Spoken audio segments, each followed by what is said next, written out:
Cool. So, welcome everybody. My name is Timothy Jamar, or Soul Commodore on here. Let me turn this down a little bit.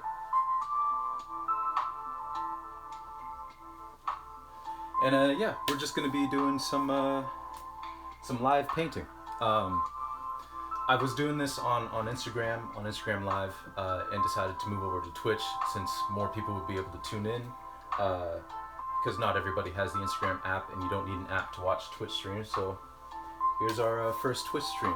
So this painting was started on the Instagram Live account, so you can go check that out at my account, Timothy_Jamar. It's also on IGTV. So without further ado, let's get started. First, I gotta put some more paint on my canvas. Or palette, I should say.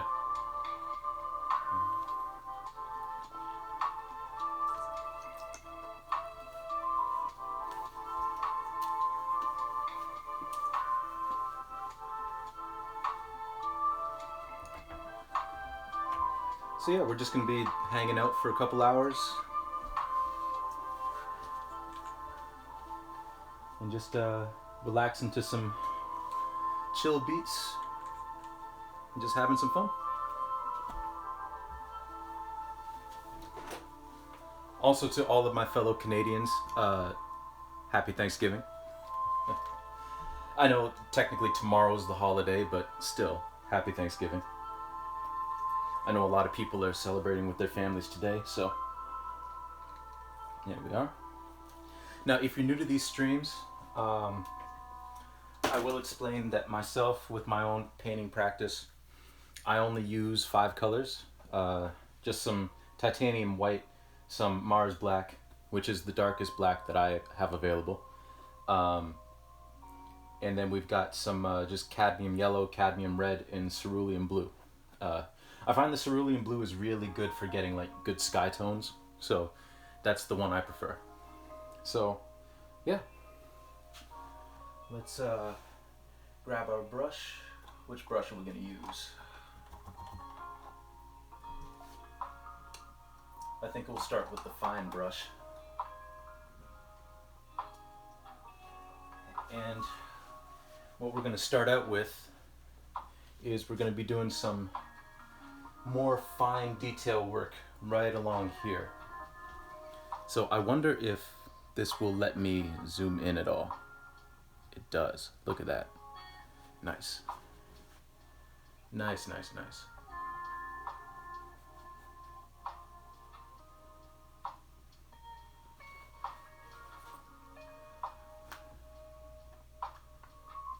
Okay. And we're just going to take some black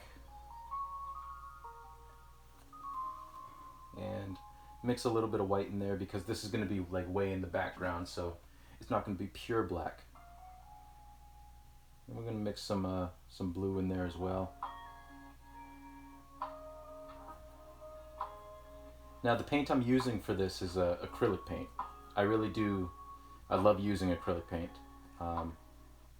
You have to get creative very fast with acrylic paint because it dries very quickly. So, let's get started.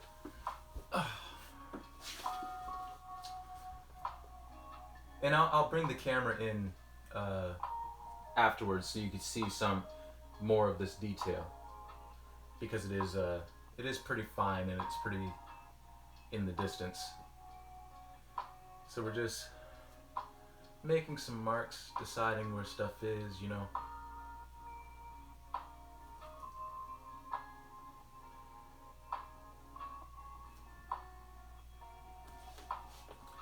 And this is kind of a slow and tedious process doing this background work, but it is essential because it's gonna, all these little details kind of add to the painting later on when you're looking at it.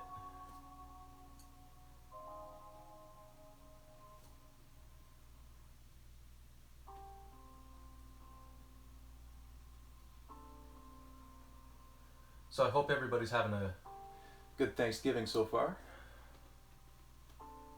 I know it's been pretty low key for me, just researching how to set up Twitch live streams because I've never done this before.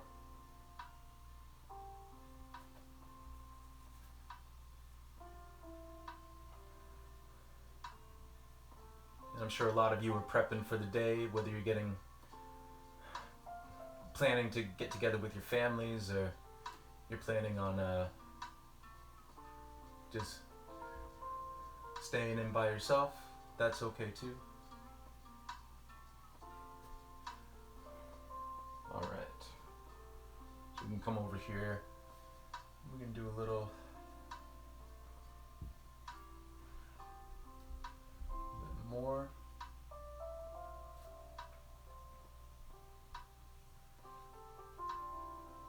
Where this tree is going to be a little bit more in the foreground.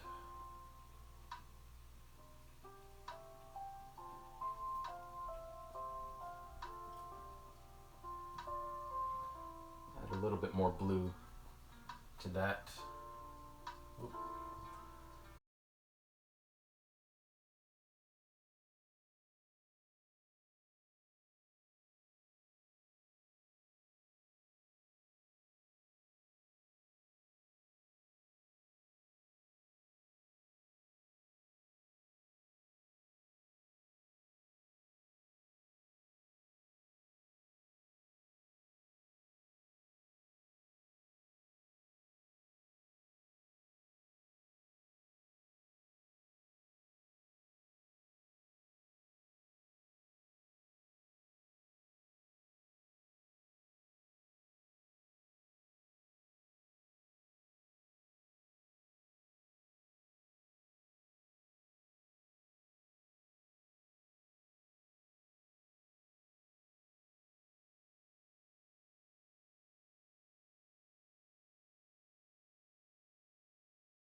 So there we go.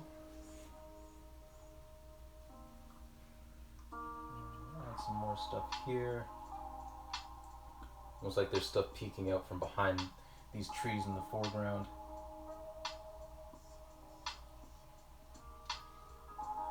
And we're, what, 12 minutes in? I already got paint on my hands. So, we're making good time.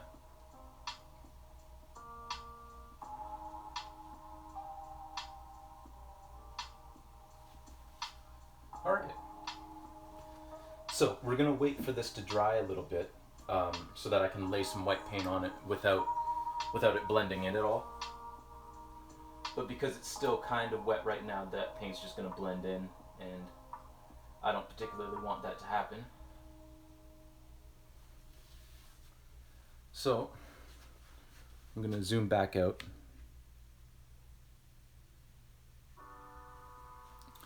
And I think what we're going to do next is work a little bit down here on this stuff in the foreground.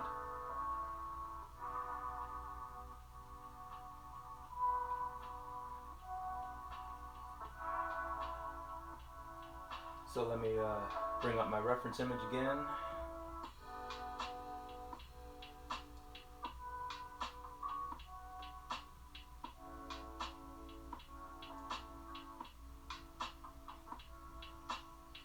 There we go. All right. So what this is going to be is like just, there's some posts here, and there's like a little like dirt road here, and then just a bunch of grass. So basically I'm going to come in and just do a little more detail on that, you know?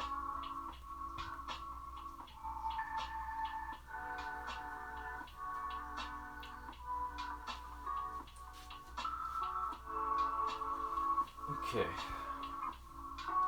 And for that, actually, because I'm going to be kneeling, I'm going to grab myself a pillow. There we go. It's a little bit more comfortable. And we're going to grab a couple of different brushes.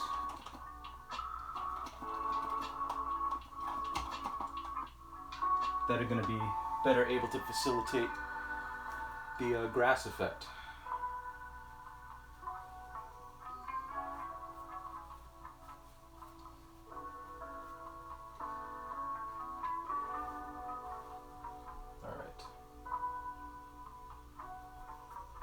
So we'll grab some yellow, some red, a tiny bit of blue, not too much, and some black, and a tiny bit of white. Mix all that together and we'll get a nice brownish color. And we'll just kind of start laying in where some of this stuff is going to be. Now, the nice thing about this is that a lot of this is going to eventually be covered up with snow. So we don't have to be too exact. We just want to give the idea of what's going on in this part of the painting. i.e. there's a dirt road here.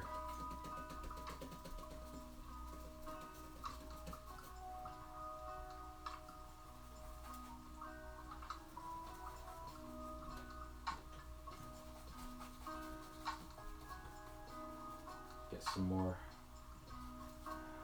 load my brush up with paint. There we go.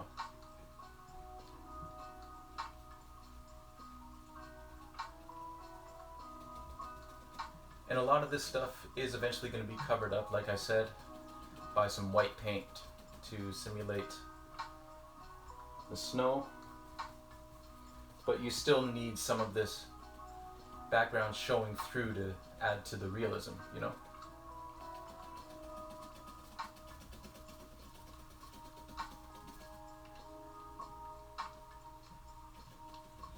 We're just using different hues to add some depth. You know, because in nature, it's extremely rare for there to be anything that's one color.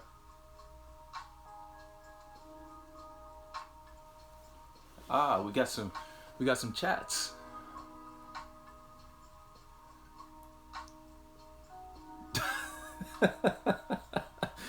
Yeah, that translucent box is, I think it's for events. I don't know. I think if people like follow you or like sub to you, like it shows up in that box. I don't know. We'll figure that out in the later the later ones. But yeah, the Charlie Brown theme, all the Charlie Brown music is fantastic. I love the Great Pumpkin Waltz, the Christmas Time is Here, the Linus and Lucy theme, which is what everyone knows is the Charlie Brown theme. I love all of that. Skating is amazing.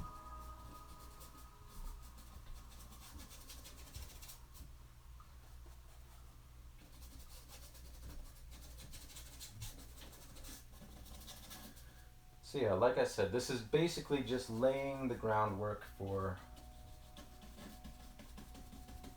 when we put the snow over top of it, just so that it's not just plain globs of just white paint. There's actually something sneaking through underneath to give the painting a little bit more realism, and also just to, you know, make it more visually interesting.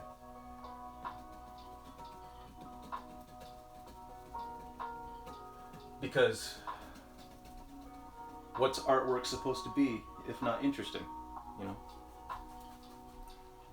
You don't want to make a boring painting, you don't want to make a boring drawing or a boring song. Or maybe you do, and that's fine. That's if that's your bag.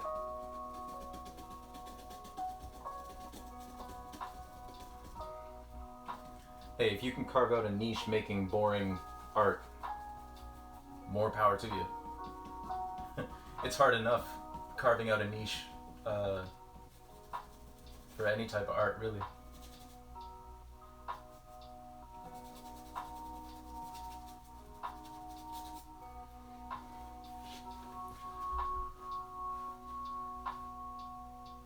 So that's looking pretty good. And now we're just gonna do a little more detail on the grasses and these posts. Nothing too crazy again, because this is gonna be largely covered up by snow, but you do want a little bit of detail to show through.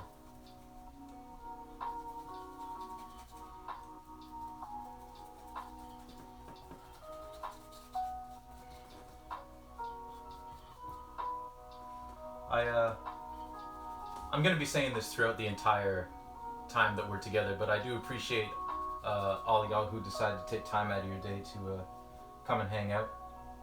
I really do appreciate it. It means a lot.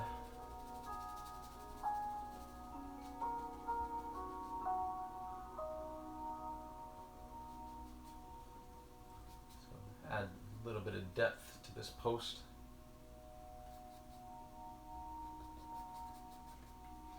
One thing that I don't think I've mentioned in any of my other chats, like if you're doing something realistic, or even if you're doing something abstract but it involves light, one thing that you really want to be cognizant of is thinking about where the light is in your painting. Now, in a painting like this, where there's not going to be a whole lot of shadow, because it's fairly cloudy and dark, you don't have to worry about that as much. But if you're doing something that, you know, is on a bright sunny day, you need to decide where the sun's going to be and where the shadows are going to hit.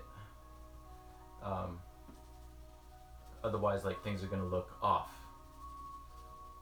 you know.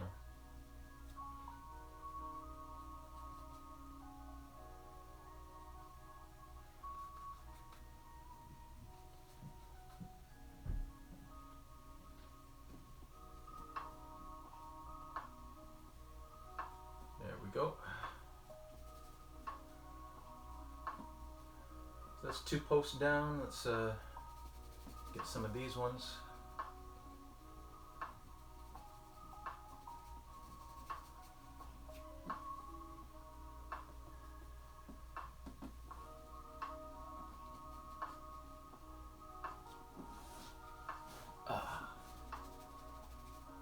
Yeah, a lot of the reference photos that I use for my paintings are pictures that I take just walking around, whether it's my neighborhood or, you know, walking around the city, or if I'm driving somewhere and I see something that looks interesting, I'll pull over and snap a picture. You know, just real simple stuff like that.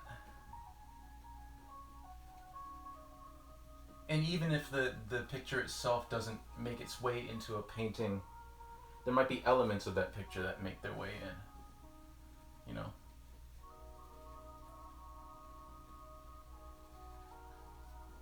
Painting or drawing, because I also do charcoal drawings.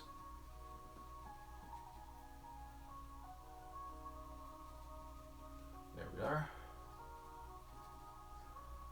And I think we'll do one more post right here.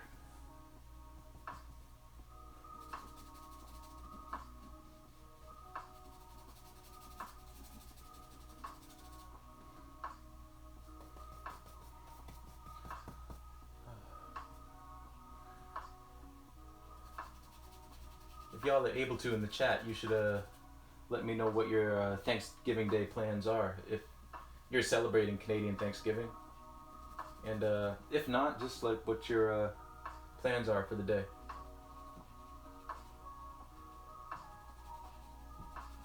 And if you're looking forward to it. Because that's the nice thing about this. It's interactive.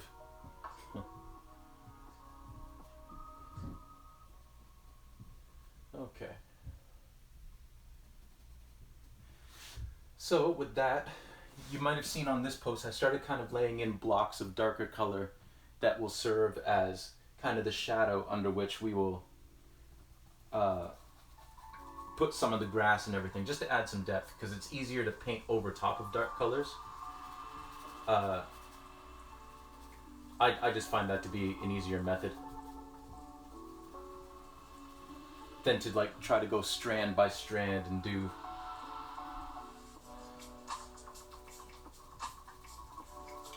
like a dark color here and a light color here, and that just takes too much time. And you do have to have patience if you're doing art, but also you can cheat a little bit by laying in blocks of darker color and then laying lighter color on top of that. I mean, I think that's just smart. It's an economical use of your time. And again, I'm trying my best to avoid using pure black because that just flattens the image.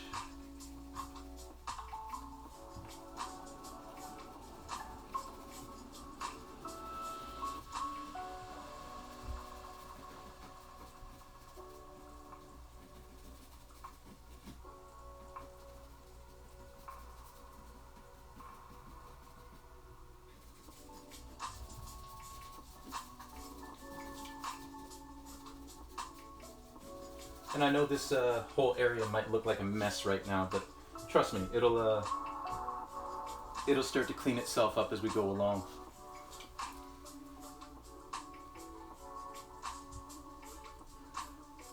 Well, tell Aunt Tam I said hi.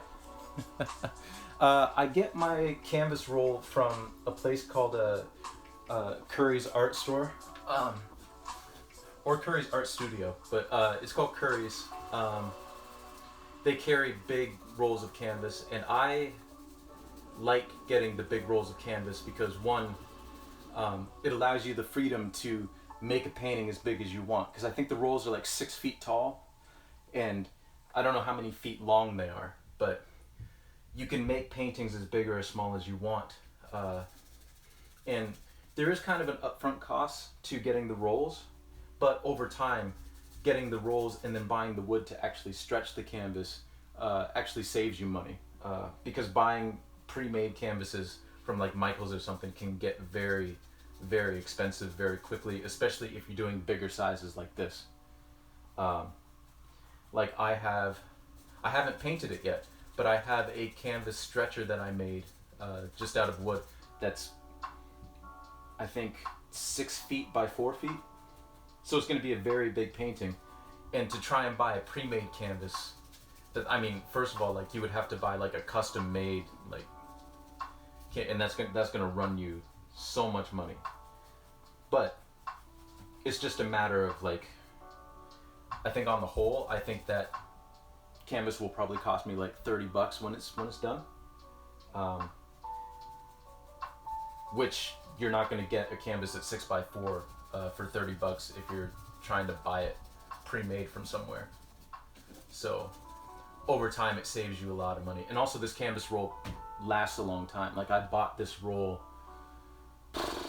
I think 2 or 3 years ago, and there's still plenty of canvas on it. I'm probably gonna have to buy a new one soon, just because it's getting toward the end of its run. But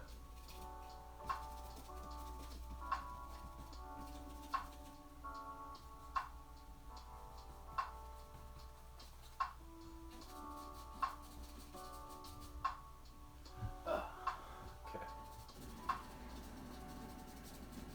So again, we're just laying in darker colors, kind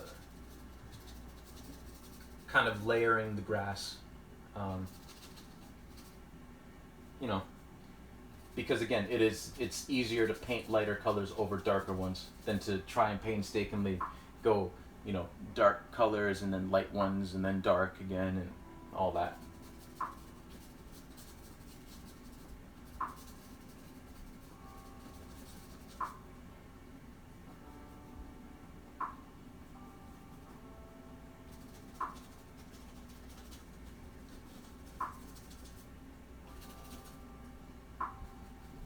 And over here, this over here, I'm still going to like pay attention to, but this part over here is probably going to be off the actual canvas face.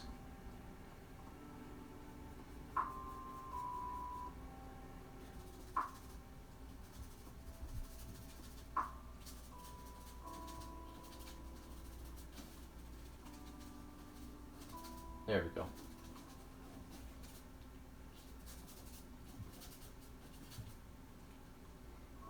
Also, if the stream is laggy at any point, just bear with it.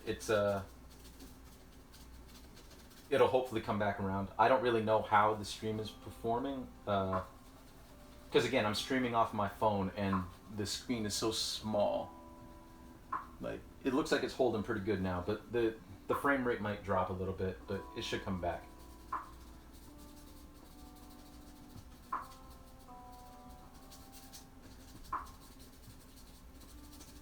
I'm filming out of my studio right now, i.e. my bedroom. So, those Bob Ross emotes? Look at that. All right.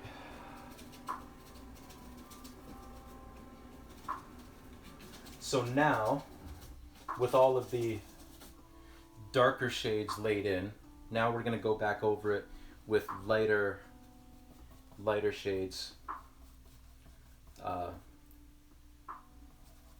Get much finer details. This is going to be a lot more painstaking, but it's okay. We've got almost all the time in the world. Okay, good. I'm glad the stream has been good on your end. Again, filming out of our bedroom, and our bedroom doesn't have the greatest internet connection, but again, if it does drop, it should come back.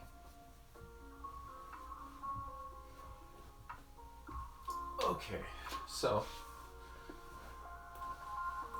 just gonna pick a spot.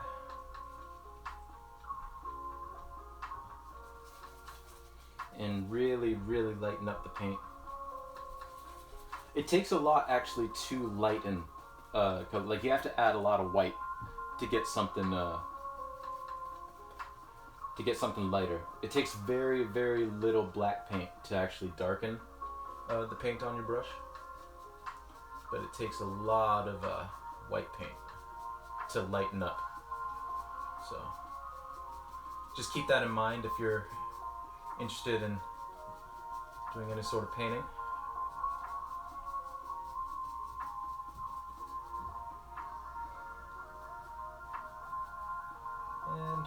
just lay in some grasses over top. Nice and easy, nice and simple.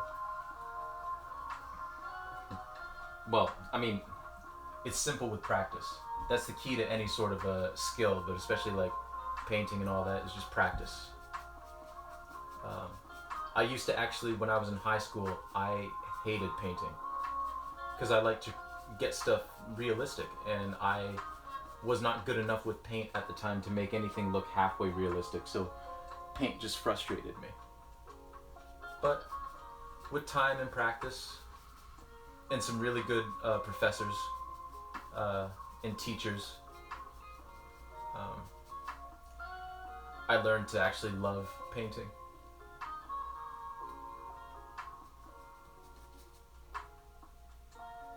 What I love most about acrylic painting too is it can be difficult because you have to lay down paint somewhat quickly because it dries so quickly.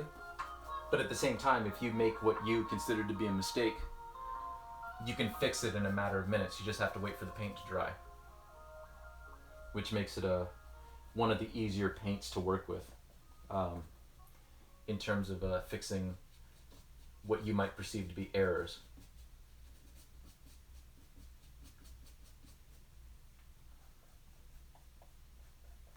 Which is really very nice.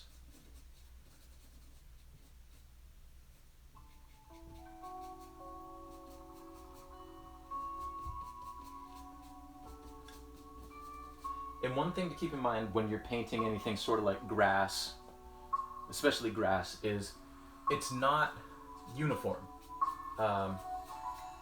Even if you have a really manicured lawn and everything's like an even height and everything, the blades are still going to be going every which way. So you're going to have some blades that are like sideways, and it's going to look a little off, but it's not really off because that's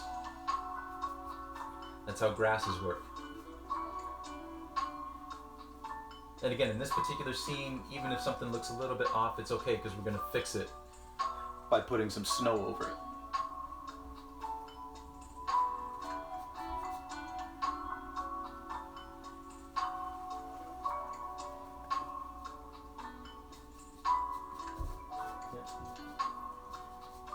This is a very,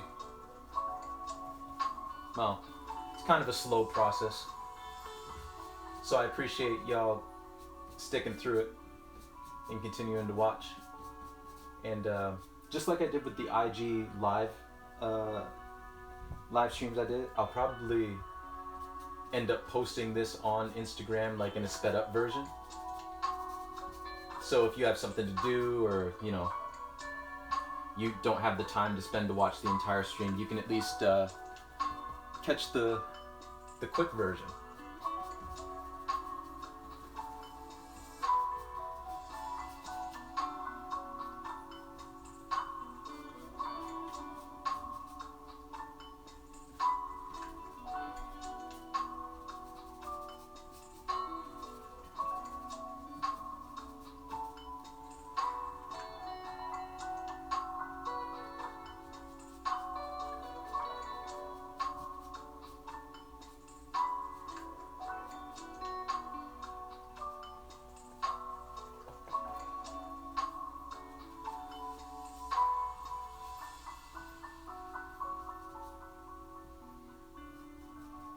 So we just keep moving along and trying different things out, seeing if they work. And if they don't, we just go back and change it.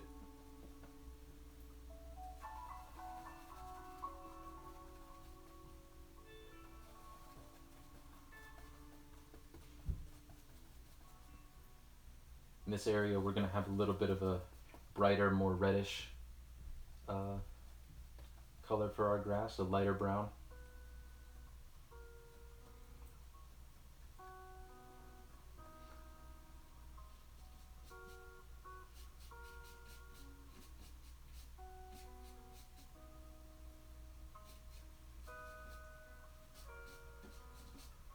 Also keep in mind too, like obviously people look at paintings up close, but if something doesn't look quite right up close, it's not a huge deal when you're doing art, because a lot of times, like when you're looking at pieces in museums or even in someone's home, you're not really like getting all up close to it to like try to find mistakes or anything. You're looking at it from a distance, and what you think might be an egregious error, you know, close up, might actually look perfectly fine from a distance. So try to keep that perspective too if you take up any sort of art and you get hung up on details like that. I certainly did, which is, for the longest time, that's why I didn't like painting, because I felt like I couldn't get details right. You know, not to the same extent as I could with charcoal drawings, you know.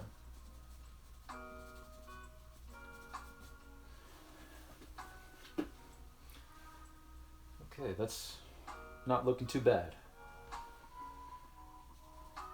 Don't mind me, I'm just stretching my legs from kneeling down, because I'm getting to be an old man.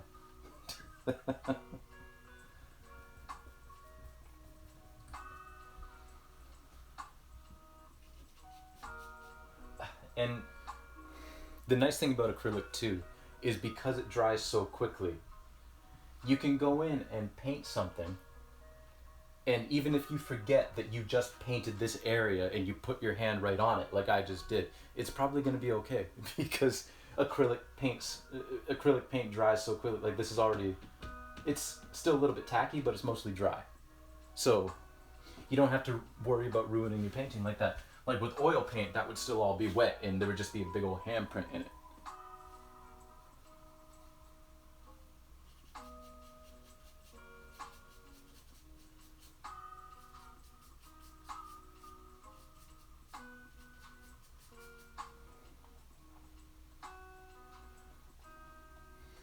And as far as like if you're getting into painting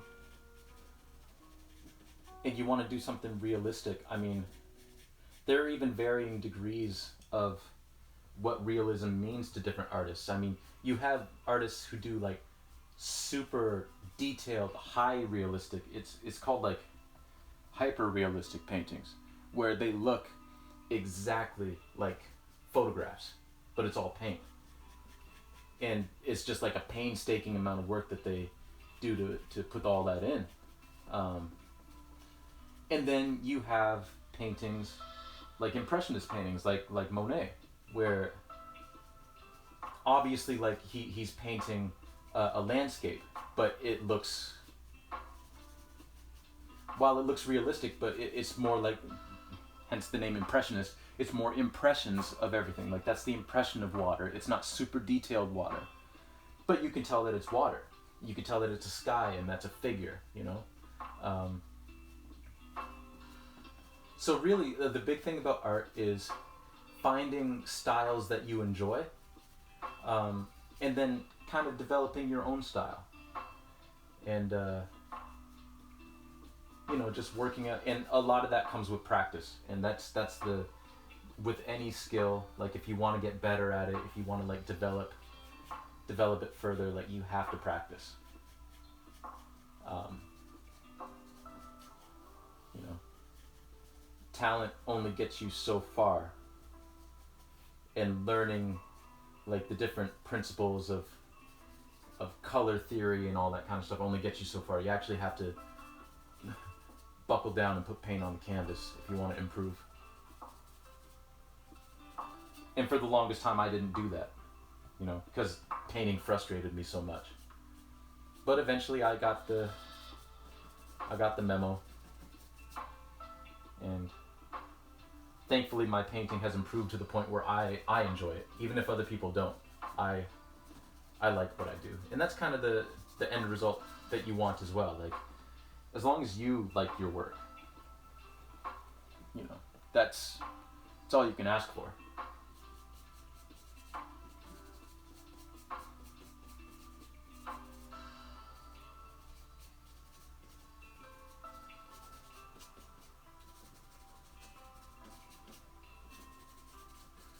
So we're just slowly making our way through this grass.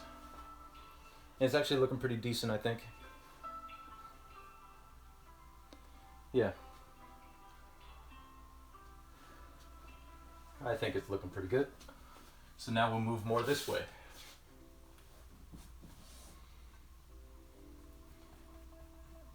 And one thing to remember too when you're working with acrylic paint is because it dries so quickly, it's going to dry on your palette and it's going to dry on your brush quickly as well. So you should try your best to keep the paint moving.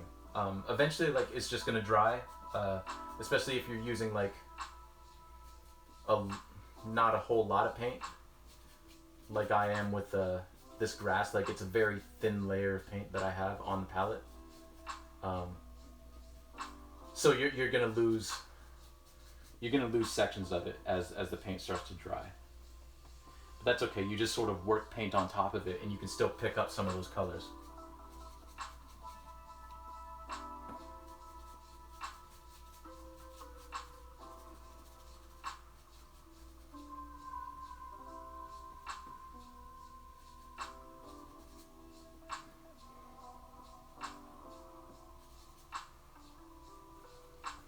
And I know some of you might be wondering, like, why do all this detailed work if you're going to cover up a lot of it with white paint to make snow? And it's because I'm not going to be putting, like, just blobs of white paint on top of it. I'm going to be working the white paint in so that it looks like snow. You know, like, all this stuff is, like, peeking out of, like, mounds of snow. And without a good underpainting, in that regard, it's just going to look like a mess. Now again, the wonderful thing about art is if you're going for that kind of look, then go wild. Don't do any underpainting at all. But me, I'm looking for something a little more on the realistic end. So that's why I have a lot of that underpainting. That's why I'm doing a lot of this work.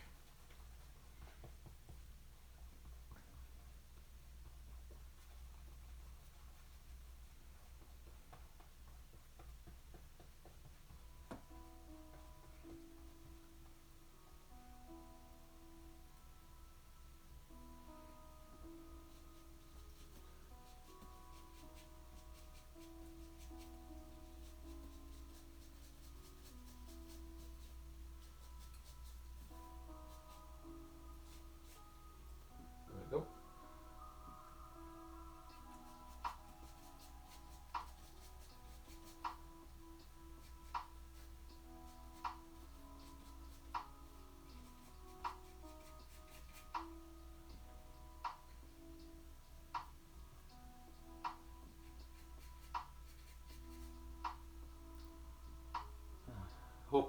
Hope everyone's enjoying the stream so far. Again, I do appreciate y'all tuning in. If you would have told me, you know, even 3 years ago that I'd be live streaming painting, I would have been like, I don't know about that. Because what am I gonna say for an hour or two, you know?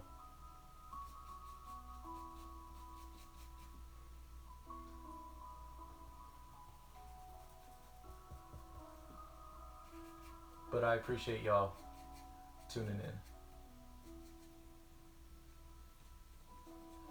Hope you're enjoying it. Hope you're learning something. Hope you're getting inspired if you haven't done any sort of artistic thing before. If it's striking your fancy, I hope you take it up. It's a great way to express some thoughts and feelings that you have.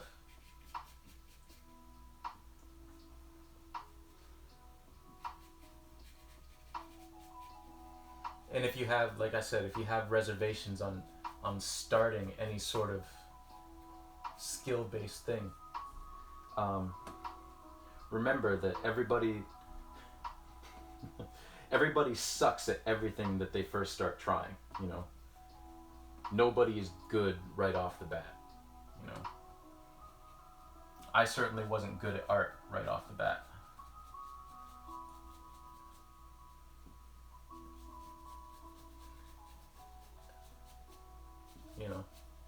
It takes time and practice. Yeah, yeah. Um,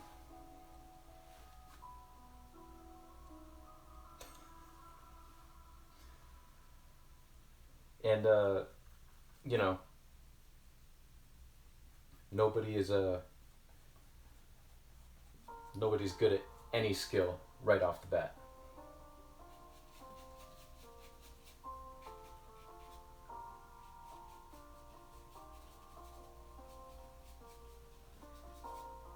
This might be a little off topic, but whatever.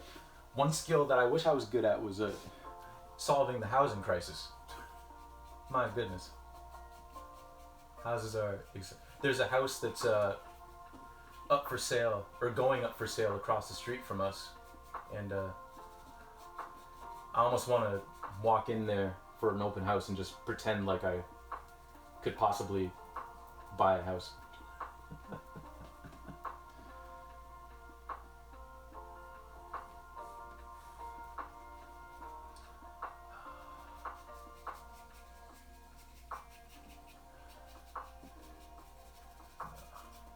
We're almost done with the grass here, and then I think we might wait a second for it to dry a little bit.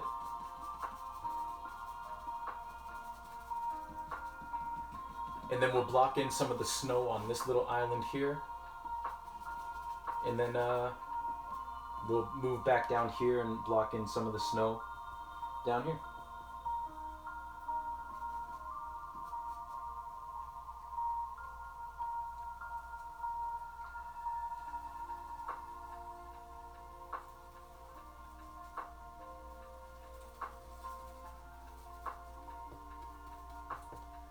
Just put a few more different shades of brown through here.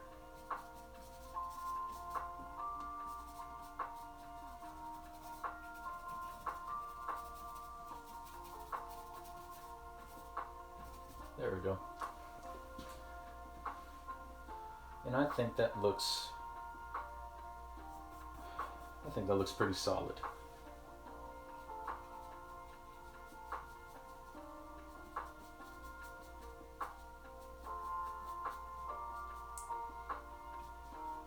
One brush that a lot of people use for plants and everything that you might want to investigate if you're getting into this is a fan brush, which is basically a brush that looks like it's fanning out,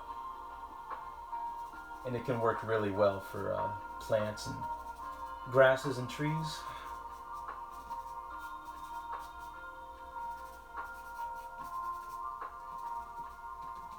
There we go. All right, so with that, I'm going to clean off my brush.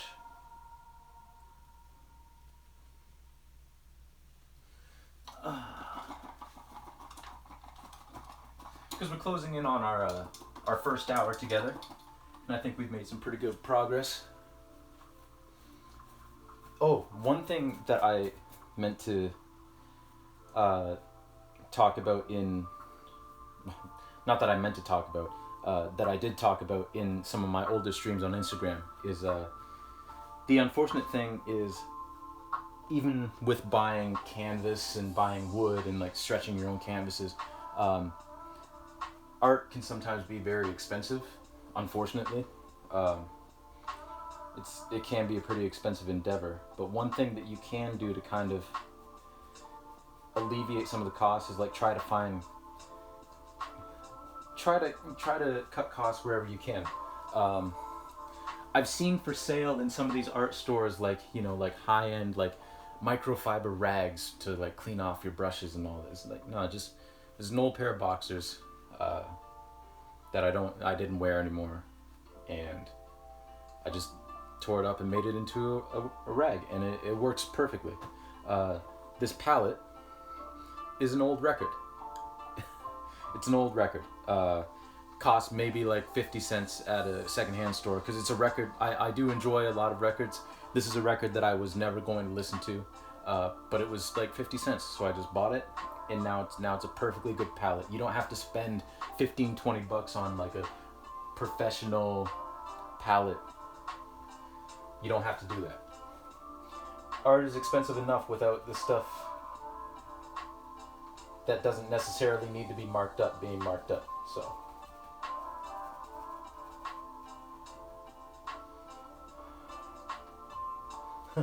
someone just texted me about Samus from the Metroid series, because Metroid Dread just dropped. I think I might try it out. I haven't played too many Metroid games. Like, I've never played any of the Metroid Prime games, and I've only ever really played Super Metroid. And I enjoy it. But I think you kind of gotta like mazes in video games if you're gonna like enjoy Metroid. And I do enjoy mazes and figuring out a puzzle, but man, like Super Metroid was difficult. So I'm guessing that Metroid Prime or Metroid Dread will be difficult, which is okay.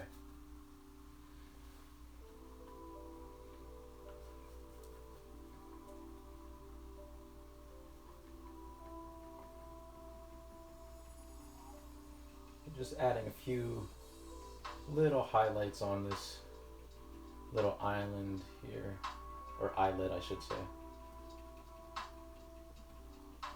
just to give some sort of semblance of foreground before we lay in some snow.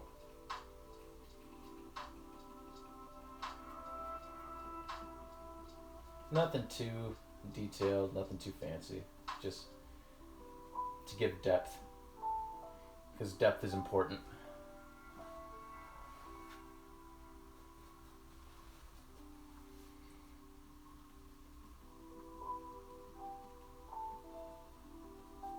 There we go.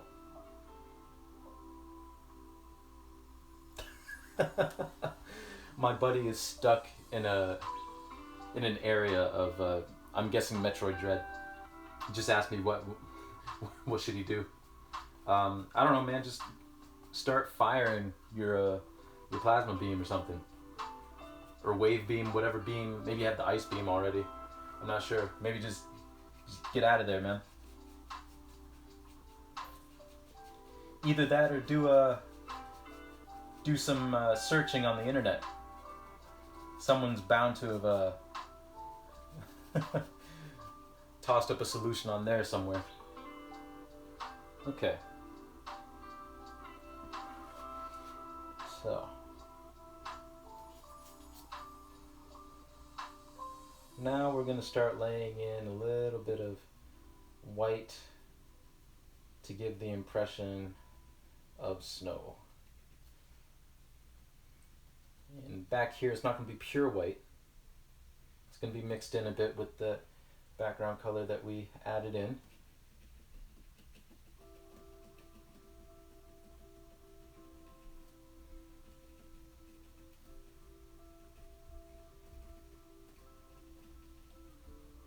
There we go. And we'll put a little bit on the trees. Like, we're not going to make it too detailed on the trees because this is quite in the distance. But we're going to throw some snow on some of these pine needles. Again, just to add a little bit of depth. Just like so. Just like that. And I'll bring that,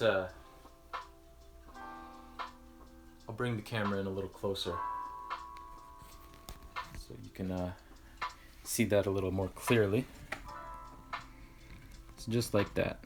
You just add in like little bits of white on the trees just to give it a little depth, you know. And here's a little more detail on the ground here, where again a lot of that is going to be covered up. And it's not perfect, but it doesn't need to be perfect. Doesn't need to be perfect at all. Okay.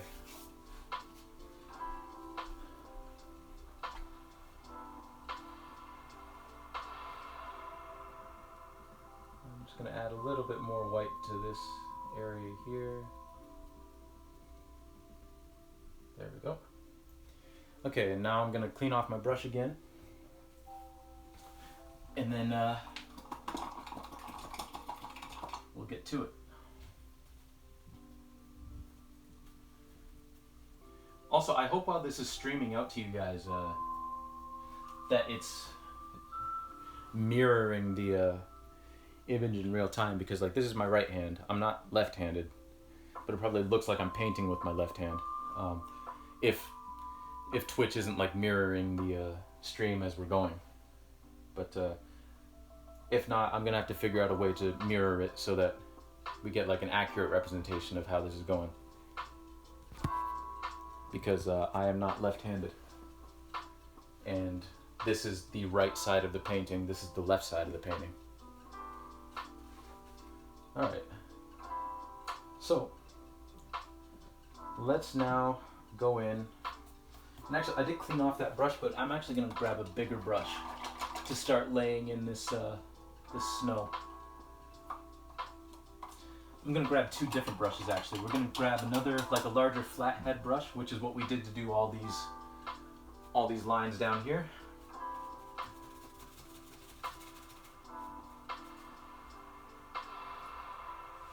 And we're going to grab a sort of round brush, and I'll show you what that looks like when I finish cleaning it off.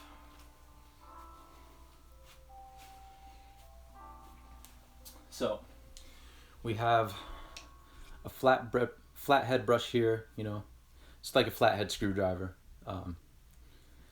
Sort of like it's also like, I've heard like the term square head as well. And then we have more of a rounded tip, like that.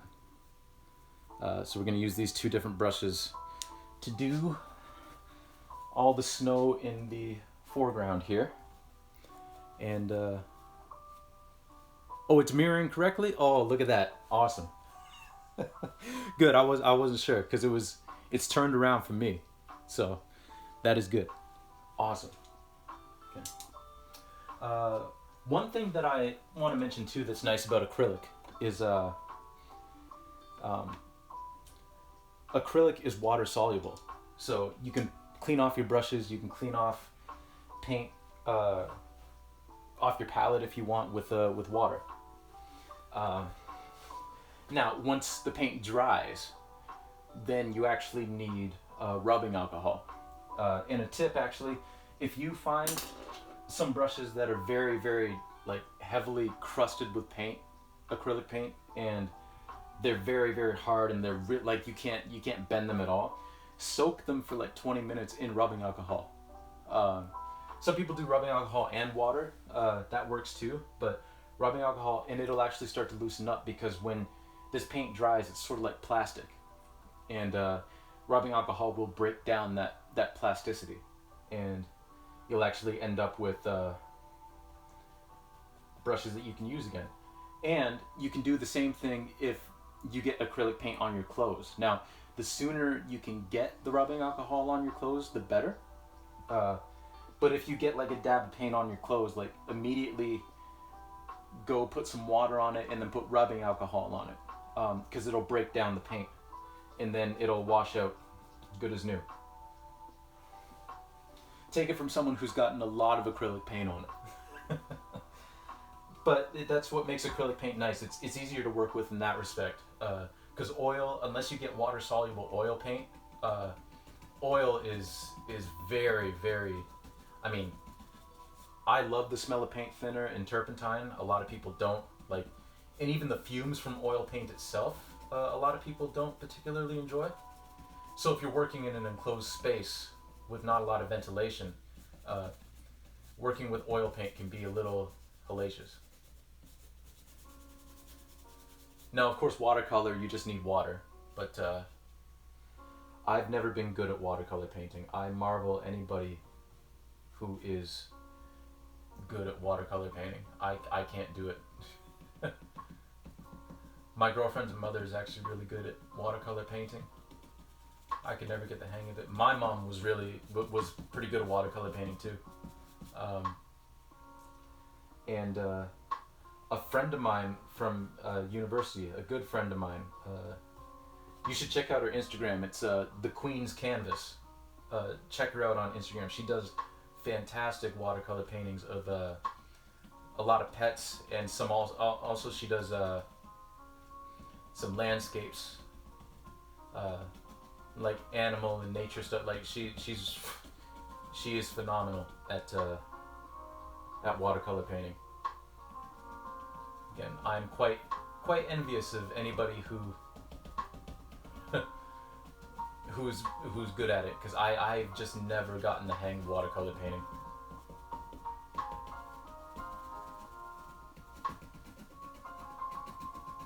And gouache, which is another type of paint, is sort of similar to watercolor. I never got the hang of gouache either.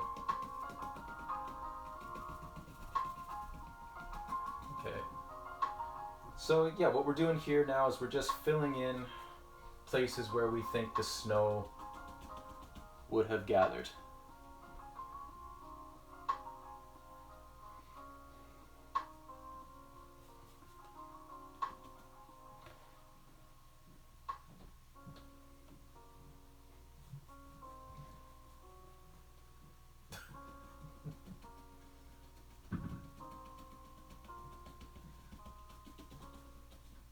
A friend of mine who's watching the stream but is not in the chat just asked if he's supposed to see Jesus of Nazareth in the sky. Man, you can see whatever you want in the sky. You can see whatever your heart desires. If you see Jesus in the sky and you want to market this painting as a holy relic and convince someone to buy it from me for millions because of that, I mean, I'm all for that. Nah, I try not to defraud people, so I won't do that. But hey, if you see Jesus in the clouds or any other figure, more power to you.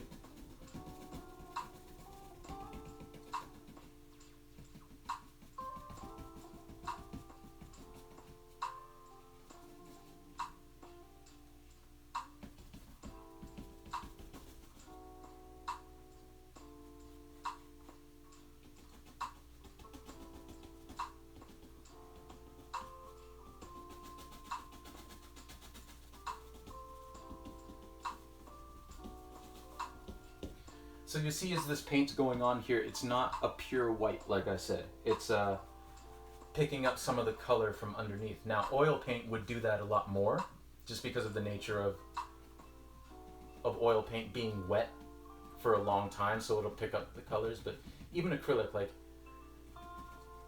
you'll still pick up some of that color that's underneath, which is why we spent so much time doing that.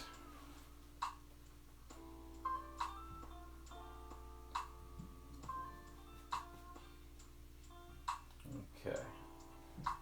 And just like, you know, if you've watched those Bob Ross videos, a lot of this is just picking and choosing where you want to lay your paint.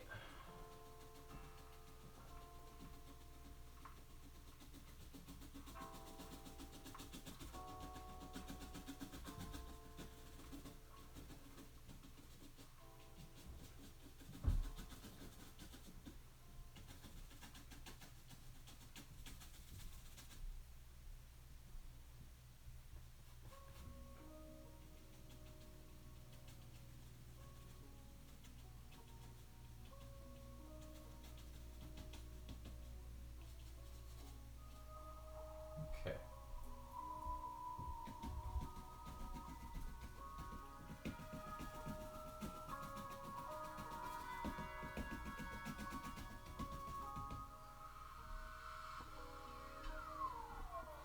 Now what we're going to do after this too is I'll show you a trick.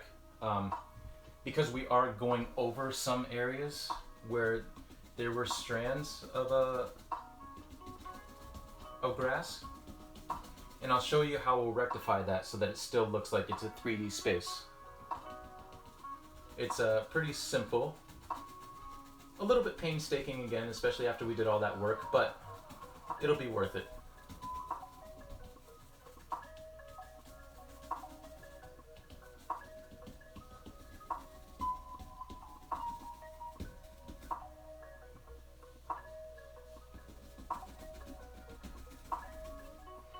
you'll get your money's worth out of it. Which, I mean, this is a free stream, so I hope you get your money's worth out of it.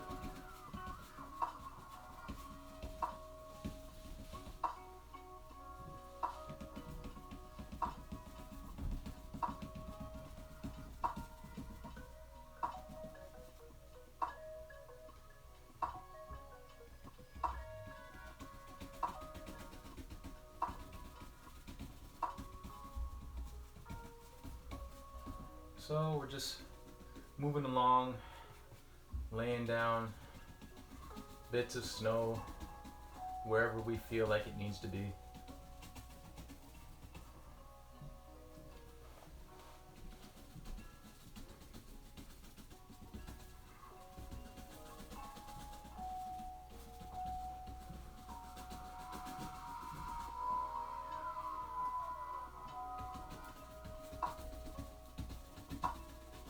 And then we'll allow this snow to dry a little bit.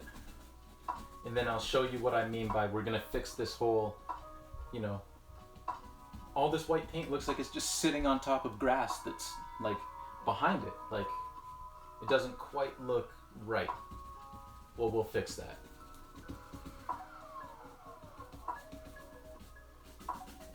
And we don't have to wait to fix it in post, we'll fix it in real time.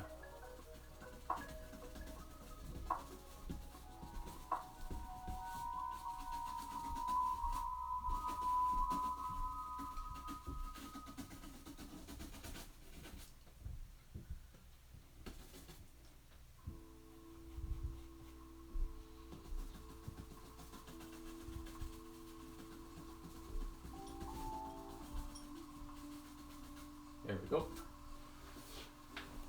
Okay, I think that's looking pretty good.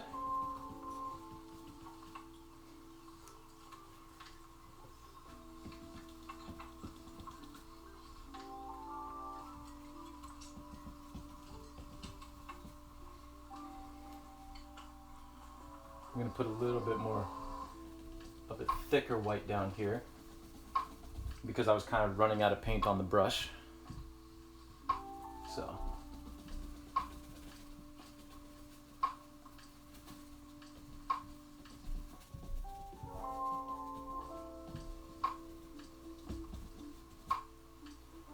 Okay. All right.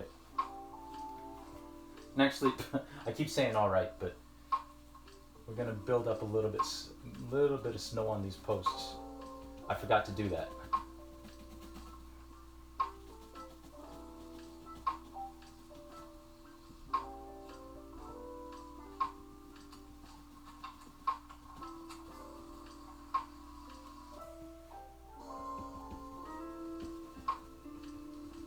There we go.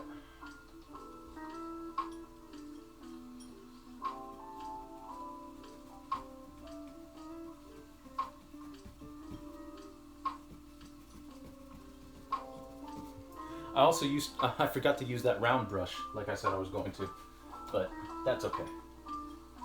So we're gonna wait for that to dry. And then what I think we're gonna do next is we're going to, I think we're gonna grab another flat brush and just add some depth to this white plane of ice here. Because again, we don't want it to be pure white. We want it to have a little bit of depth to it because that's what draws your eye to it. Like, it just looks like white space with nothing on it. It's like, why am I looking at this? It looks like you forgot to paint something. So, we will fix that by grabbing another flathead brush and going over that area.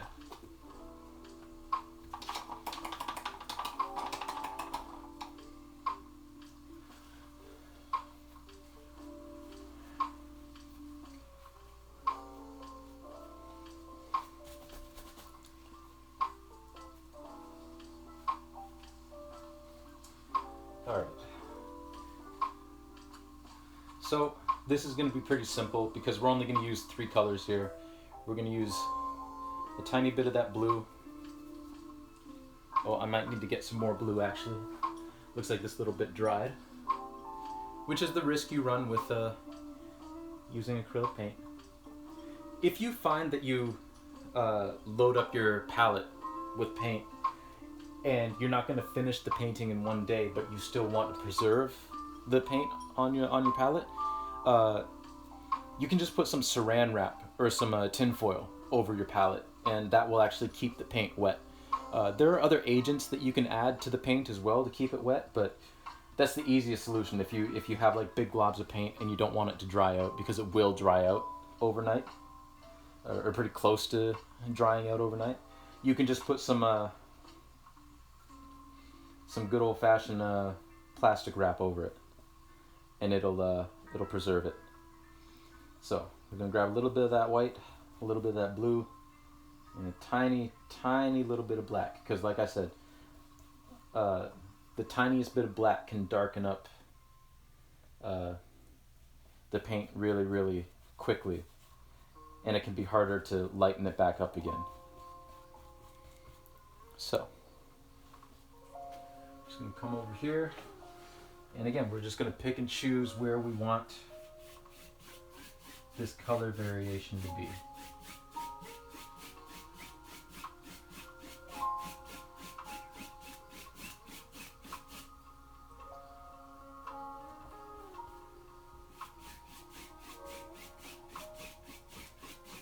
And we'll just go back and forth.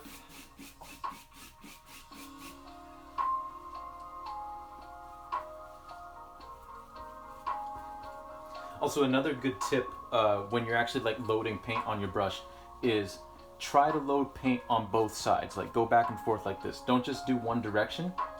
Or you can do like this and then flip your brush around and do the other side. Or just go back and forth like that. Don't just load up one side of the brush, because what could happen is that you could have all white paint on this side, but you could have accidentally picked up like a little bit of red on that side, or there'll be like a glob of red or blue or some other color on that side. And then you go and paint back and forth on your canvas, and all of a sudden you're getting streaks of red out of nowhere. Or streaks of whatever that other color is out of nowhere. And you're kind of left wondering, like, how did this happen?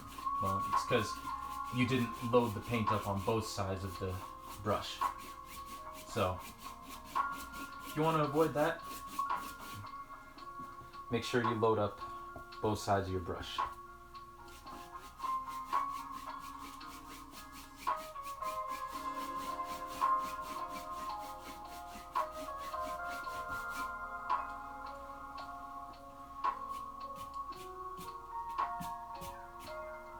There we go.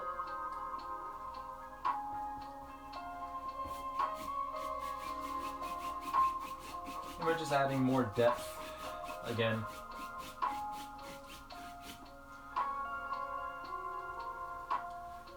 Because rarely in nature is anything just one color, one solid mass of color.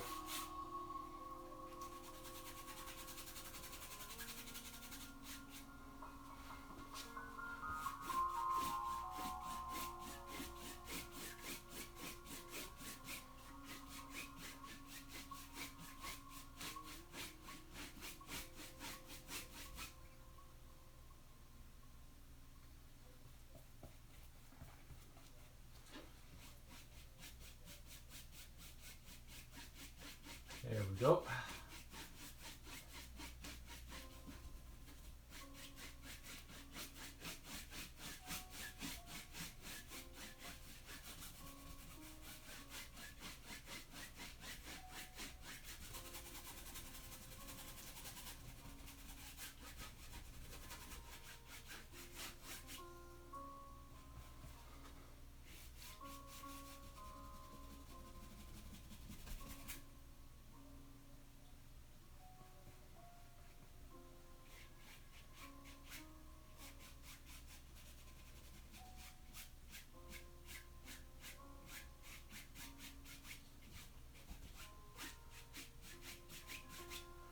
There.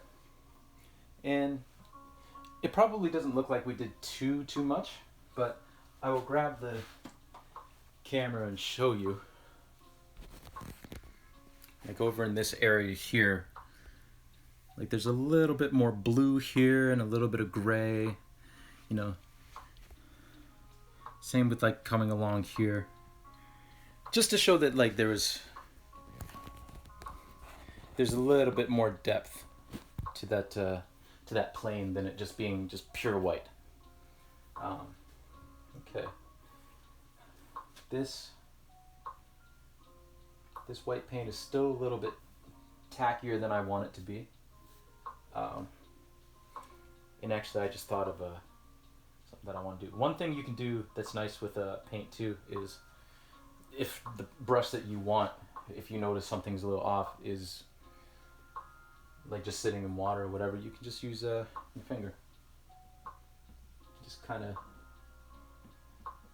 block it in like that. I wouldn't recommend doing this too much, but in a pinch, it works. And just wipe your finger off after. So while we're waiting for that to dry a little bit more,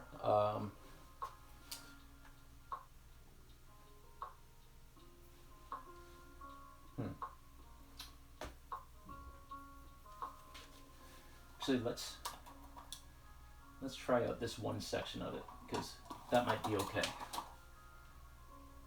So grab a flathead brush again.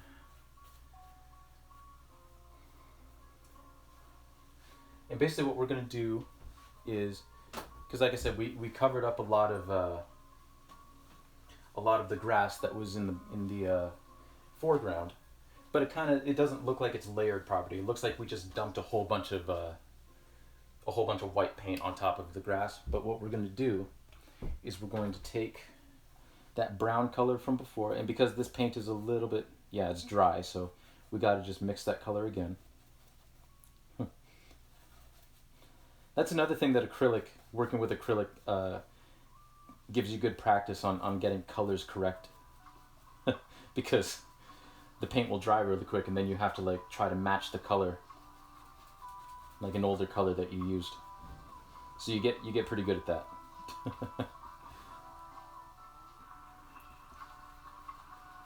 So basically what we're going to do is we're going to take that brown color that we laid down, right? We're going to take a couple of different browns actually, because we're going to throw some white in there as well, like different hues, different shades. And basically we're going to go over some of these areas with strands of grass so that it doesn't look like all of this snow is just plopped on top. There's going to be some snow in the background, right? So to demonstrate what I mean, we'll come right here and we'll throw a few strands of grass poking through on top of this snow here.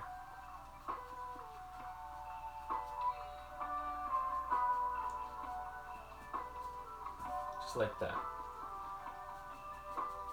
And all of a sudden, it looks like this snow is in the foreground and this snow band here is in the background. So we'll just pick and choose places all through here to do that. Which once again, adding depth.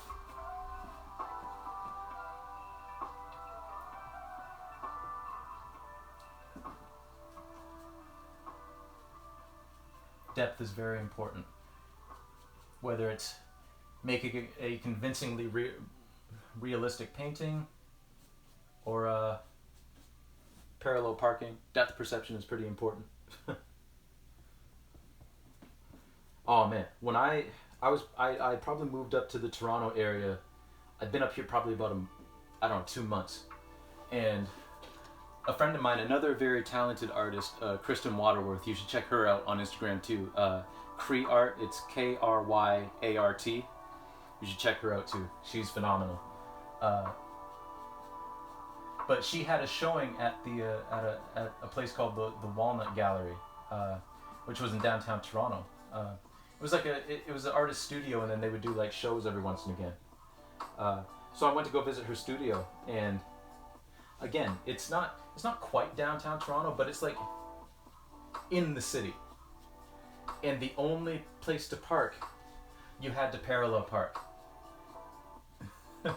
And I had to face one of my biggest fears, which was parallel parking in downtown Toronto. And wouldn't you know it, with a person behind me and everything, I got it in one shot. It's one of my greatest achievements in my life. I'm not even lying. I was so proud of myself. Oh, felt so good.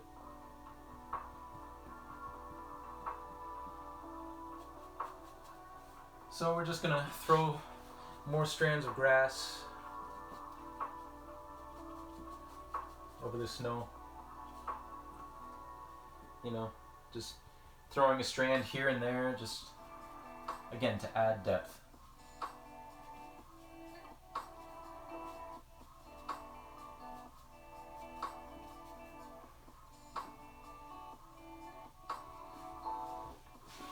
And we'll just go all over the place, back and forth.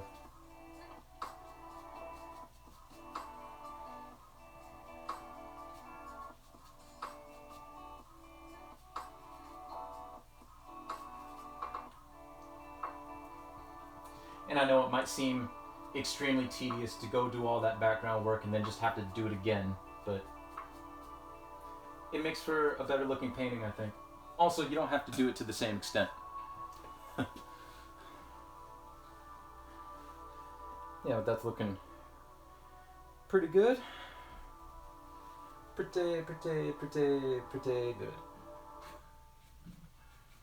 For all of you Curb Your Enthusiasm fans out there, like myself.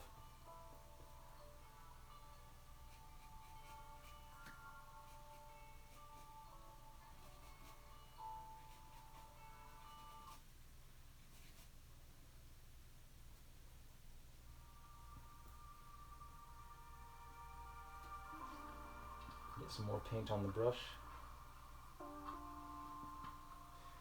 Another thing that you need to figure out if you're getting into painting is, in terms of painting, like there's a lot of people who like to use a whole lot of paint on their brush. I tend not to use that much paint on my brush, actually. I tend to be a little more conservative as far as that goes. I don't use a lot of paint on my brush. I guess I just prefer thin layers of paint.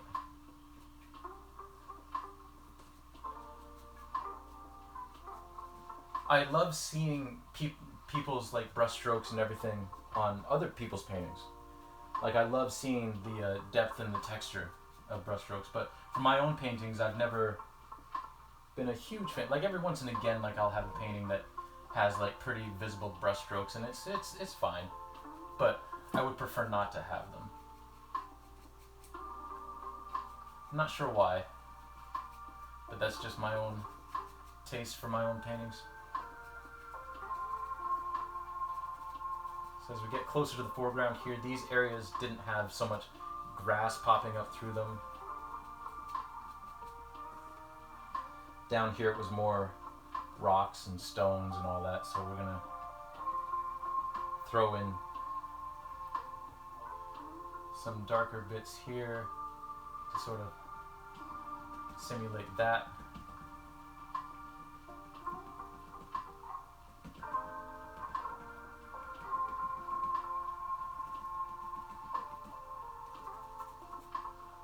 There we go. There. And I think that looks pretty good. Now once those strands dry a little bit, I'm gonna go in and put a little bit brighter white paint around these edges just to kind of reaffirm that, you know, that there's snow on top of this grass here. It won't be a whole lot, but just be some more snow. And then I am also going to put dollops of snow on top of these posts.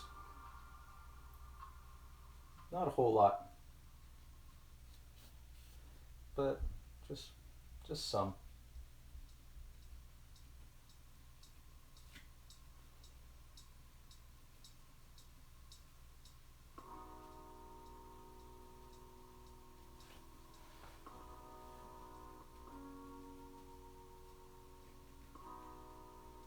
we go. And some of those I might fix later on, but for now, it's fine. So I'll bring you closer in again just to show kind of what I mean with this. So we had all this grass covered up by this layer of snow, and then all these pockets that I left, we just put more strands of grass on top. So now it looks like this snow is in the foreground, this snow here is in the background, just like that. Actually, I forgot an area. We got to do something there. It's a good thing I brought you all in. So let's clean off that brush again and go back in. And just put a few strands right up in here.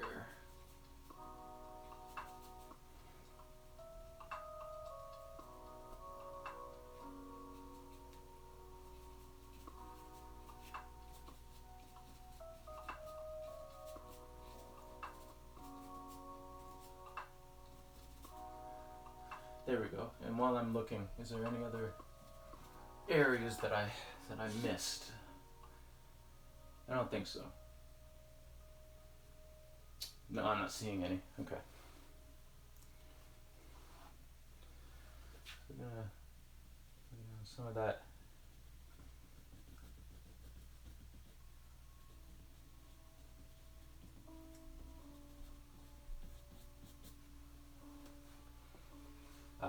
Okay. The paint's still a little bit too wet. All right. So, we're doing for time. We got about a half hour left. So I think what I want to do now that this is dry, yeah, that's dry. I think I want to put some people on the ice here. I think that's what I want to do.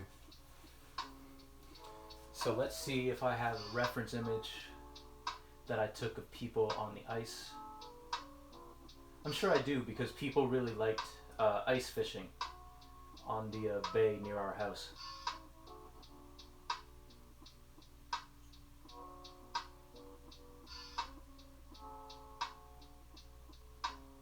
Ah, yes, okay.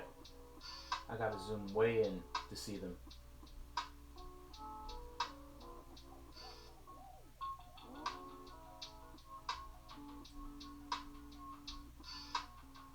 All right.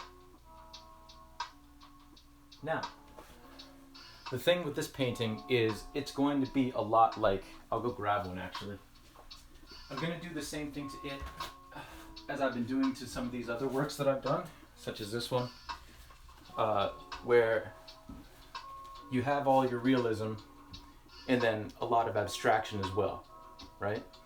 This painting may not have a lot of I may not abstract it to the same extent as I did with the watching here, but there are going to be areas that I'm going to abstract, and I think I'm going to make it more like certain areas are going to be abstracted, and maybe the people will be running away from that area because it's something, I don't know, maybe something coming up through the ice that we can't see what it is because it's abstract, something like that. I think that would look good. So I think what we're going to do here, yeah, we're going to paint like an ice fishing hut and then some people running away. Or at least a couple of people running away, maybe one person just staring in awe, and then we'll add some abstraction here and in some other areas to look like, again, like reality's breaking down. And I think that'll look good.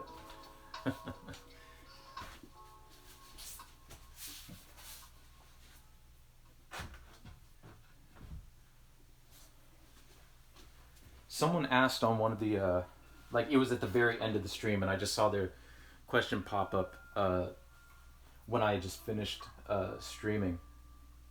But someone asked like why, like not why, but like what I use to do that abstraction, and it's called a palette knife. And there are different types of palette knives. This is the one I use. And basically you just load up the paint on this edge and then you just scrape. And you can scrape any which way. It's another exercise in color matching because I try to get as many colors the same that are like common through the painting. I try to get them on there too. And I started that technique. I first used the palette knife. It was the first painting that I completed in 2016 after my mom passed away. And I found out that I really, really liked using a palette knife, but I only did it for that one painting, and then I just kind of put it away and didn't use it again.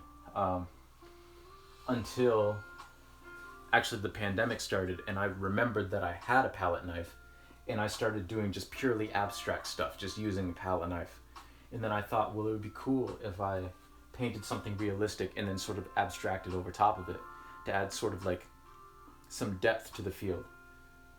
So that's what I've been doing, because all these pieces are part of the same kind of group of paintings that hopefully I'll be able to display somewhere. I'm kind of working on the details of that. But we're not going to use this just yet because we need to paint these people first. Now, if you know anything about my previous paint work, I don't tend to do a lot of figures because I don't paint people nearly as well as I can draw them in my charcoal drawings. That's one thing that I have not gotten down painting yet is people. But this one should be okay though, because the people will be way in the background. And I think what we're going to do is we're going to pick this area here to put the people, because I want the abstraction, whatever's coming through the ice, to come up through here, because there's plenty of trees in the background here that we can see, but I don't want to lose the visual elements of the shed that's here, or the lighthouse that's way in the back here. I'll bring this in so you can see, because you might have not tuned into the last stream, but there's like a little shed here with a dock, and then there's a lighthouse way in the back here, and I don't want to lose that, so I think I'm going to abstract through here, because we can lose some trees, like that'll be fine. There we go. So what I'm going to do first is I'm going to grab a pencil, and I'm going to kind of draw in. Yeah, I'm gonna draw in what I want the people to be doing, like just to sort of get like a scale and size of them and all that. So I think I'm gonna have the ice fishing hut or tent, if you will, like here. Yeah, have like some gear stuff laying out on the ice. Maybe a hole here. That's where the hole will be. We'll put like a chair here, so we can see these people like just booking it. Another chair here. I know you guys won't be able to see this, but trust me, I'm just sketching in where I want the figures to be, and we're gonna have a brother running away here.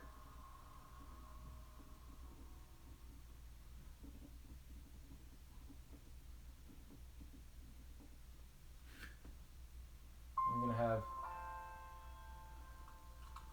another one just kind of standing here watching.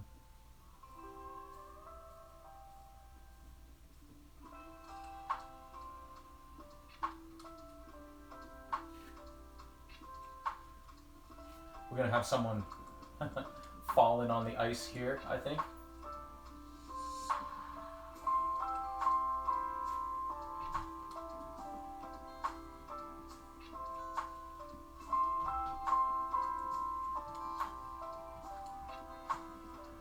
These aren't super detailed little sketches that I'm doing either. I'm just sort of like, again, just blocking in what I want to do.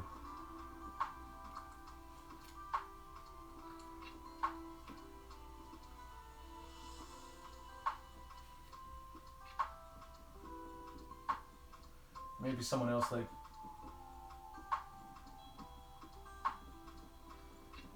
coming back to help them up.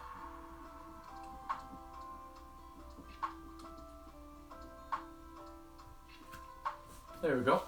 I think that works pretty well.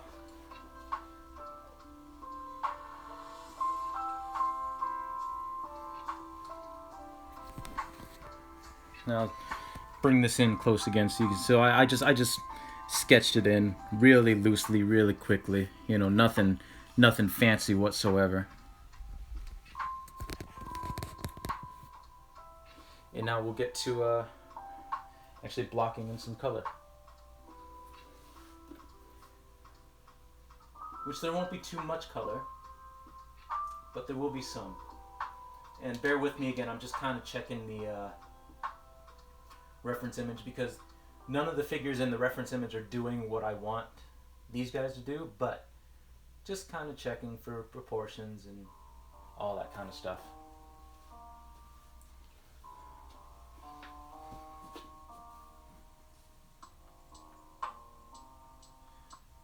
And believe it or not, even though these people are way in the background and you'd think they'd be purely silhouetted, they're still going to have different tones to them. Very slightly. But areas of them will be darker than others, areas will be lighter than others. And just try your best to kind of convey that. And you need a very, very, very extremely fine brush to do stuff this small.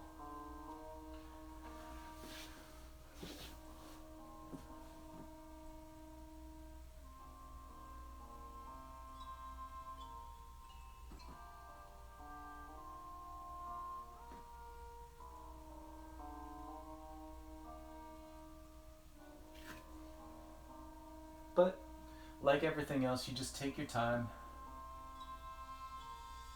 Take your time. Do it right. We can do it, baby. Do it tonight. If anybody knows that song, I applaud you. It's very old. I quite enjoy it though.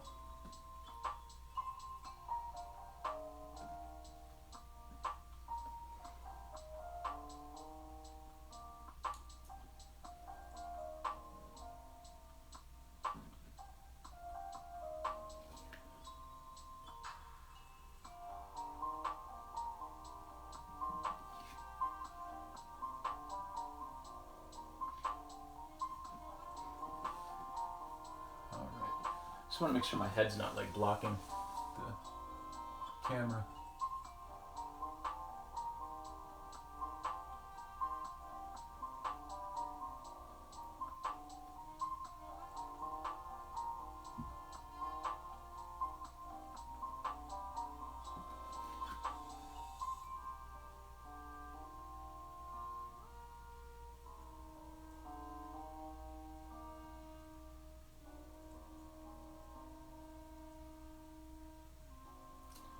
And again, if this is just a matter of trial and error, and if I don't like the way that this exactly turned out, that's okay. I always just go back in and redo it. It'd be slightly annoying, but it's okay.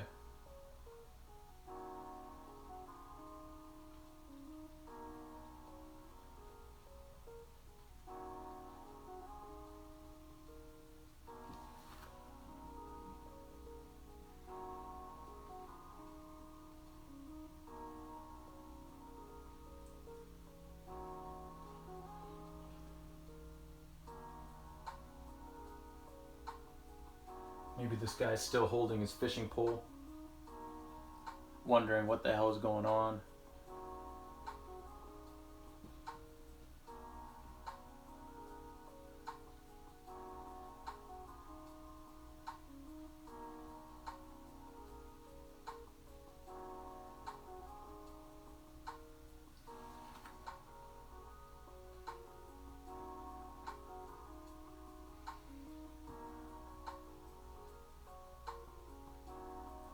painting figures is one of those things that, again, just takes practice.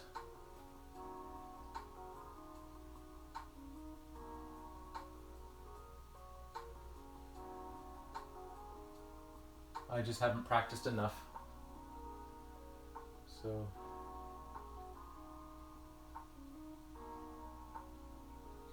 got that guy there.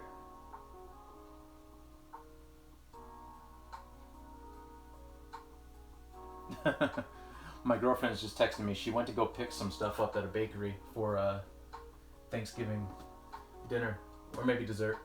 And she just said, literally, if I would have left 2 minutes earlier, I wouldn't have to wait in this line. I guess 4 people pulled up to the spot right when she arrived, and like pulled up and started waiting in line, which is unfortunate, but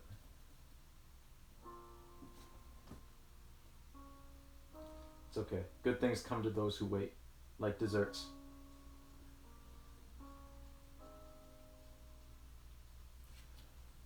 There we go.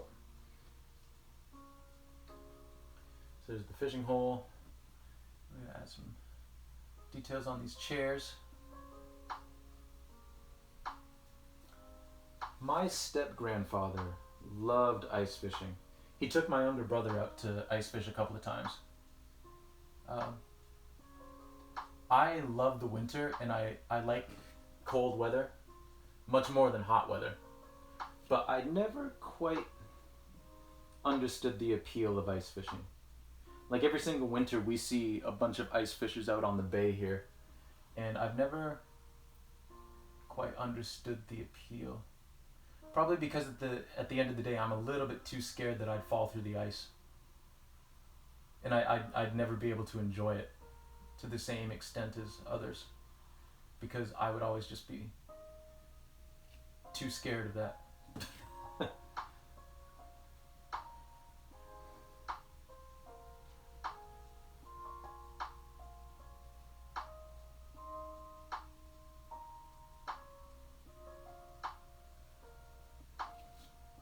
There we go.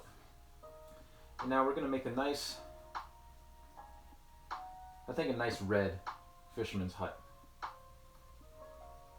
or tent.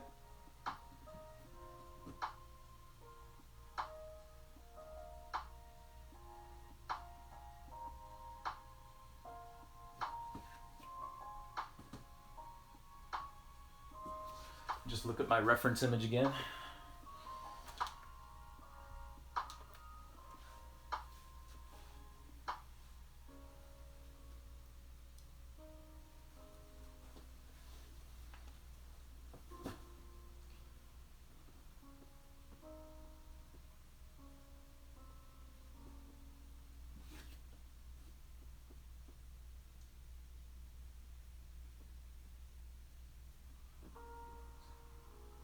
Going to end up actually looking a little bit more pink, but that's okay.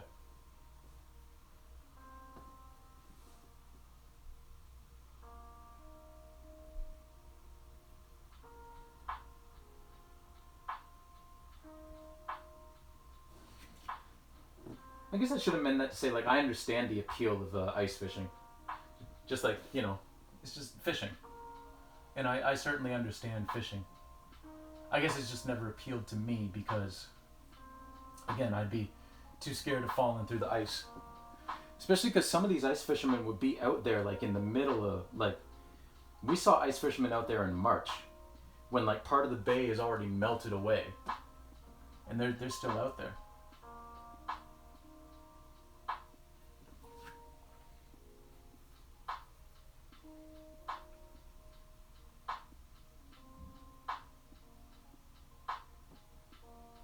I shouldn't say ice fishermen, I should say ice fishers. Because I'm sure there are some women, maybe some non-binary people out there who enjoy ice fishing as well. We'll put a little snow on top of this thing. But yeah, again, more power to them. Ice fishing is, I don't think it's for me.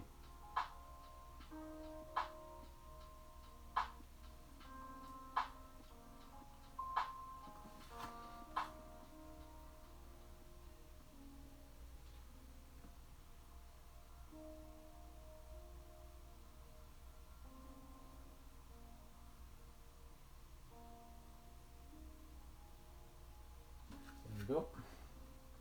So you got a little tent there.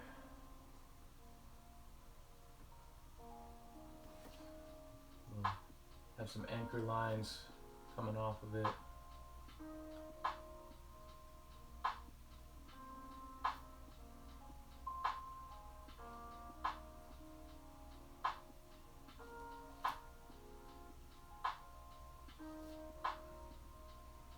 And we'll have a couple of buckets. Again, nothing here is like too heavily detailed. We're just trying to block some stuff in because it's in the distance. You know, we just want to give the impression of what these things might be. Just different little shapes and stuff that might be on the ground.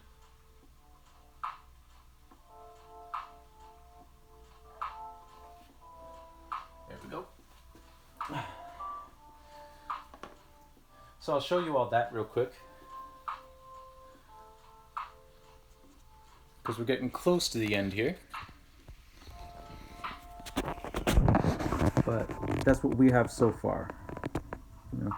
And I might clean up that fishing rod for the next time we come together. But that's what we're working with. So it's actually looking not too bad. So we just have to add a few more people. Yeah.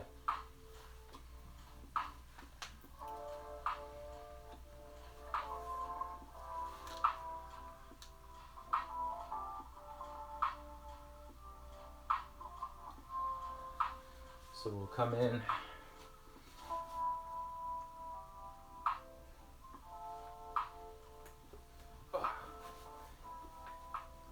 Get my pillow situated.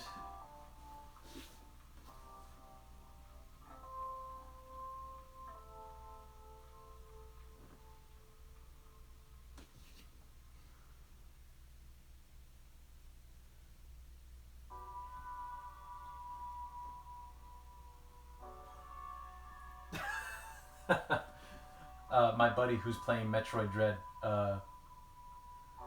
found a weapon that's going to help him immensely get out of the predicament he was in. So I'm happy for him.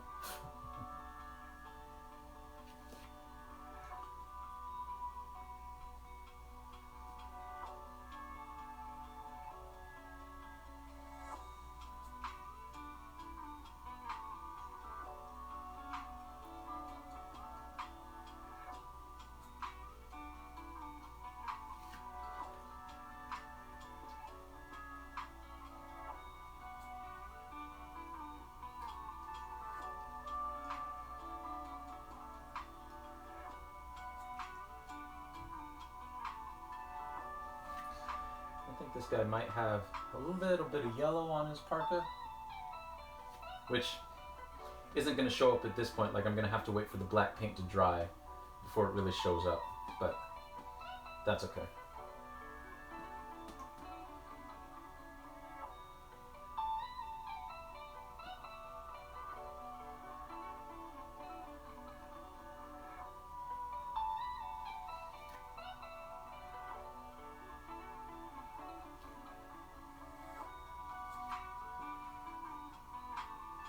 Throw some white in there to get some depth.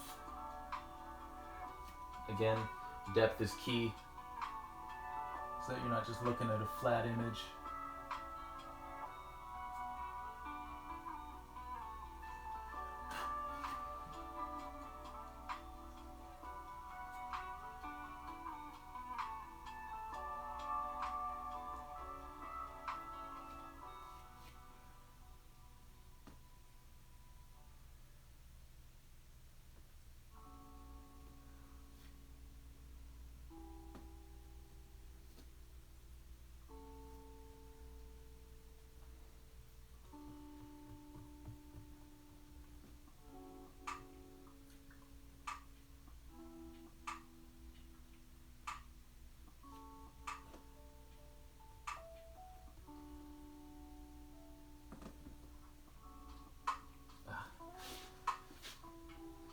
clean off my brush real quick because I got too much black on it for what I want to do next.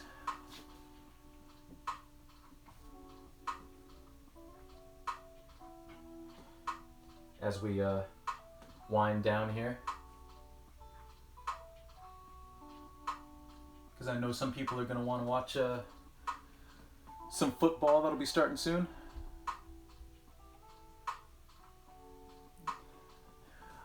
I need to stop swearing. I don't remember swearing.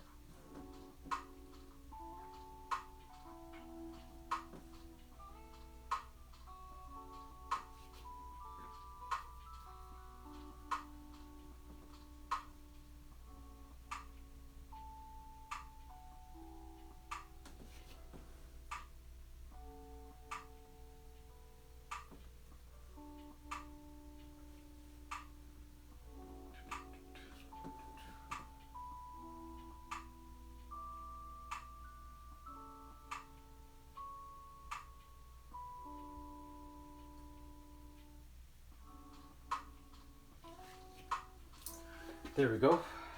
That's 2 figures down.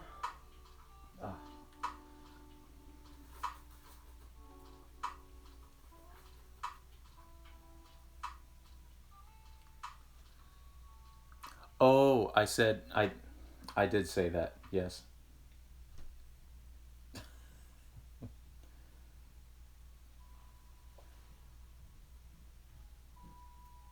My apologies.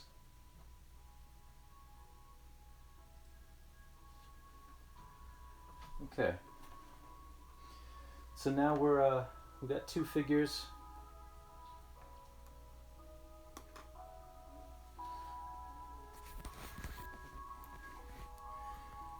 Now we've got this guy just standing there, this guy running, and we're gonna have 2 more people here. And we've got some specks of black paint that I'm gonna have to buff out, which I'll do that off camera. But I think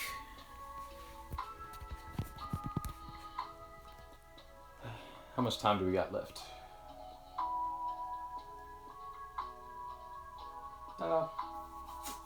We got a couple more minutes. I think I might just start on another one of these figures. Maybe the person who fell. We'll just start that real quick and then, yeah.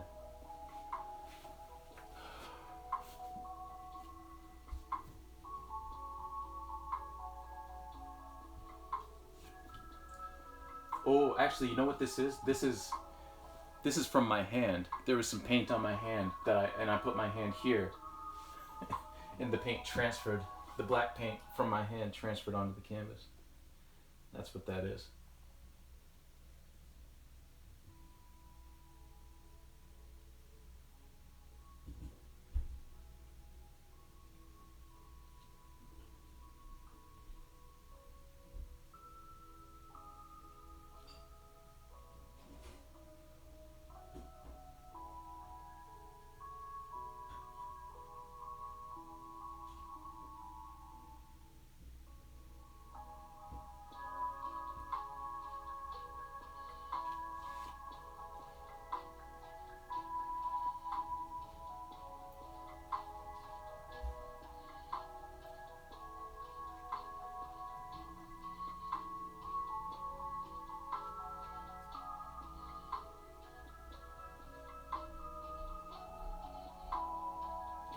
We won't go too far with this one.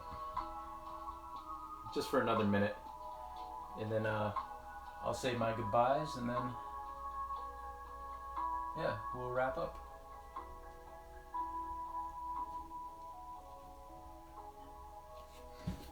There.